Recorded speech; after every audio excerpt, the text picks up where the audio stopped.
సప్త శనివారాల వ్రతం, అదే 7 శనివారాల వ్రతం.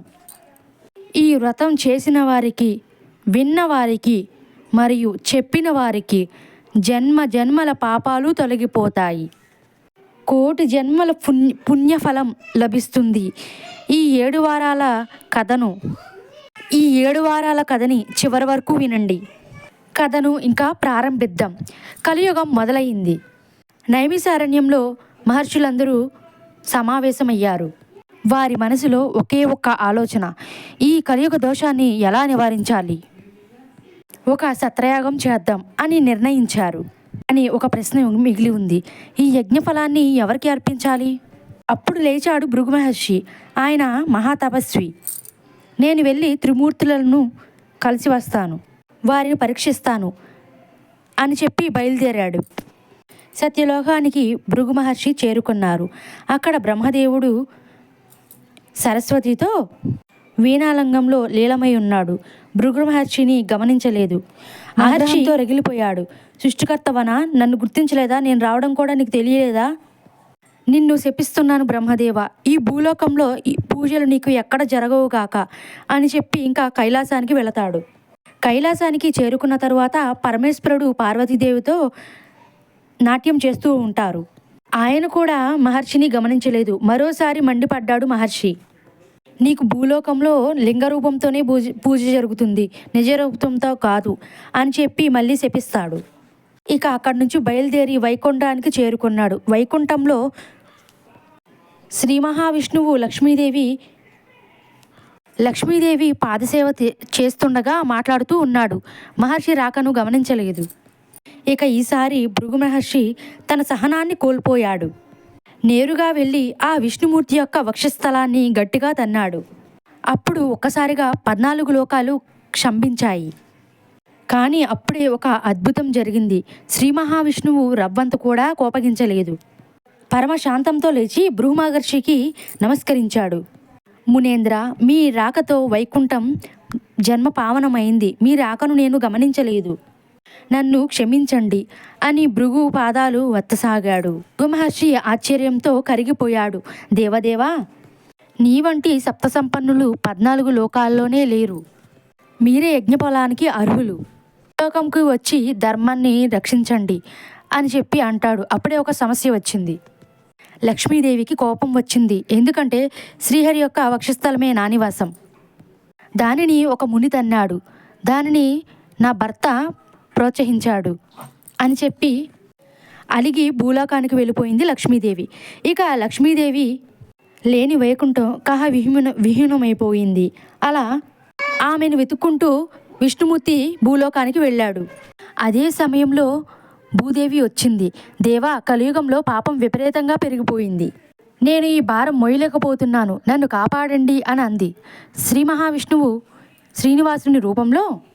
శ్రీనివాసుడు అనే రూపంలో భూలోకానికి తిరిగి వచ్చాడు.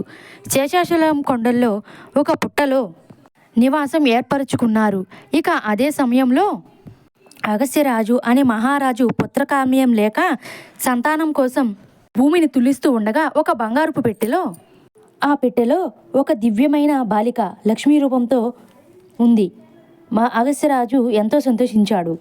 ఆ బాలికకు పద్మావతి అని నామకరణం చేసి ఎంతో సంతోషించాడు.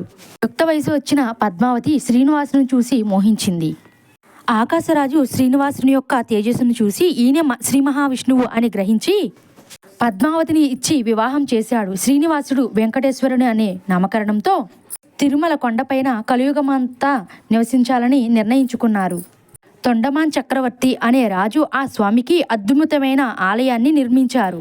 ఇక అప్పటి నుంచి వెంకటేశ్వరుడు భక్తులకు కల్పవృక్షంలాగా కొలువై ఉన్నారు. సౌరకాది మునిని అడిగారు, శ్రీనివాసుని కథను మెచ్చిన భక్తుల గురించి కూడా మాకు చెప్పండి అని. ఇక సూత మహర్షి ఈ విధంగా చెప్పసాగాడు. తిరుపతి నగరంలో సమీపంలో ఒక పల్లె ఉంది. అక్కడ భీముడు అనే ఒక వృద్ధుడు ఉండేవాడు. అతడు చాలా పేదవాడు. ఉదయం నుంచి సాయంత్రం వరకు వెంకటేశ అని నామం జపిస్తూనే ఉండేవాడు. కానీ ఆలయంకి వెళ్ళడానికి సమయం లేదు. పూజకి పుష్పాలు కొనడానికి కనీసం డబ్బు కూడా లేదు. అప్పుడు ఏం చేశాడంటే తను పనిచేసే దగ్గర స్వామివారి విగ్రహాన్ని పెట్టుకున్నాడు. చేతికి అంటిన మట్టిని పువ్వులాగా చేసి భక్తితో స్వామివారికి సమర్పించేవాడు. ఆ విధంగా ఆ కుమ్మరివాడు వెంకటేశ్వరుడికి నిత్యం పూజ చేస్తూ ఉండేవాడు. అదే సమయంలో తొండమాన్ చక్రవర్తి కొండ మీదకి వెళ్ళి బంగారపు పూలతో అర్చించేవారు. కానీ కొంతకాలానికి అతనిలో అహంకారం బాగా పెరిగింది. నాలాగా బంగారు పూలతో పూజించేవారు ఎవరైనా ఉన్నారా అని ఎంతగానో గర్వపడేవాడు. ఒకరోజు ఆశ్చర్యమైన విషయం జరిగింది. తాను ఉంచిన బంగారు పుష్పాల స్థానంలో ఒక మట్టి పువ్వులు కనిపించాయి. ఎవరు ఇలా మార్చారు? అర్చకులు ఏమన్నా దొంగిలిచ్చారా అని చెప్పి భటులను కాపలాగా ఉంచాడు. కానీ ఎన్ని రకాలుగా ప్రయత్నించినా రోజు అదే జరుగుతూ ఉంది. స్వామివారికి నేను పెట్టిన బంగారు పుష్పాలు మాయమయ్యి ఈ మట్టి ముద్దలు ఎలా వస్తున్నాయి అని చెప్పి ఆశ్చర్యపోయాడు. కలవరించసాగాడు. చింతాకుడైనటువంటి మహారాజుకు స్వామివారు కలలో కనిపించారు. రాజా, సమీప గ్రామంలో భీముడు అనే ఒక కుమ్మరి ఉన్నాడు. అతడు నన్ను మట్టి పూలతో పూజిస్తున్నాడు. అతడి పూల ముందు నీ బంగారు పుష్పాలు మాయమవుతున్నాయి. అందుకనే నీ బంగారు పుష్పాలు అదృశ్యమవుతున్నాయి. అతడు నీకంటే భక్తుడు అని చెప్పి రాజుకి అంతా అర్థమైంది. స్వామివారిని నమస్కరించి మరుసటి రోజు ఆ పల్లెకు వెళ్ళాడు.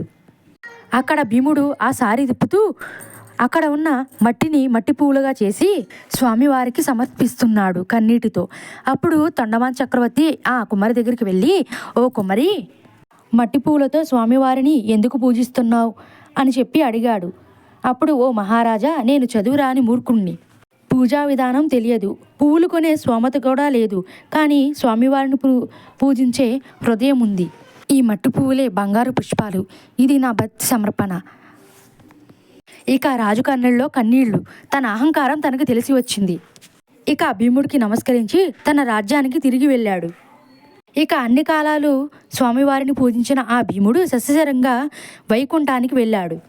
స్వామి తొండమాన్ చక్రవర్తికి కలలో కనిపించి చెప్పారు, ఇకపైన నా నివేదన మట్టి పాత్రలోనే వహించాలి, కుండలోనే నివేదించాలి అని చెప్పాడు. ఆనాటి నుంచి ఇప్పటికి కూడా మట్టి పాత్రలోనే నివేదిస్తారు. ఈ కథను మొత్తం విన్న సౌరకాదిమునులు మరొక కథని తెలపమని కోరారు. సూదుడు ఇలా చెప్పసాగాడు. కాంచీపురం అనే గ్రామంలో బ్రహ్మణుడు దేవదత్తుడు, అతని భార్య మాలిని నివసిస్తూ ఉండేవారు. వేద పండితుడు ధర్మదత్తుడు వెంకటేశ్వరుని భక్తుడు కాశీయుతం చేసినటువంటి బ్రాహ్మణుడు వారింటికి భోజనానికి వచ్చాడు. భోజనానికి అతిథిగా వచ్చాడు. ఆ భోజనానంతరం ఆ బ్రాహ్మణుడు జాతకాన్ని చూశాడు. దేవదత్తుని జాతకం చూసి ఆశ్చర్యపోయాడు. దేవదత్త, నీ జాతకంలో శనిదోషం ఉంది, అపమృత్యుయోగం కనిపిస్తుంది అని చెప్పగానే ఆ మాట వినగానే మాలిని భయంతో వణికిపోయింది. ఏమైనా పరిహారం ఉందా అని అడిగింది. ఉంది, 7 శనివారాల వ్రతం చేయండి, స్వామివారికి భక్తితో ఆరాధించండి, ఇంకా శనీశ్వరుని కూడా. ఆ వారమే బ్రాహ్మీ ముహూర్తంలో నిద్ర లేచారు. ఈశాన్య భాగంలో పూజని ఏర్పాటు చేశారు. స్వామి యొక్క చిత్రపటాన్ని పెట్టారు. నైవేద్యం కింద అరటిపళ్ళు, కొబ్బరికాయలు, చిలిమిడి, 7 రుద్రాక్షలు ఇలా అన్నీ పెట్టి భక్తి శ్రద్ధలతో పూజ చేశారు. బ్రాహ్మణుడికి భోజనం పెట్టి తాము కూడా భోంచేశారు. ఇలా 7 శనివారాలు వ్రతం చేశారు. ఇక 7వ శనివారం స్వామివారు మాలినికి స్వప్నంలో కనిపించి, పరమస్వాద్వి, నీ భక్తికి మెచ్చాను, నీ భర్త యొక్క శనిదోషం తొలగిపోయింది, అపమృత్యుయోగం కూడా పోయింది, రాబోయేదాన్ని ఇప్పుడు చదించాను, మీ ఇద్దరు కూడా నిండు నూరేళ్లు సుఖంగా జీవించండి, ధర్మార్థ కామమోక్షాలను సాధించండి. ఇక మెలకు వచ్చిన మాలిని తన భర్తకు జరిగిందంతా చెప్పింది. ఇక ఇద్దరు ఆనంద బాష్పాలతో స్వామివారిని స్తుతించారు.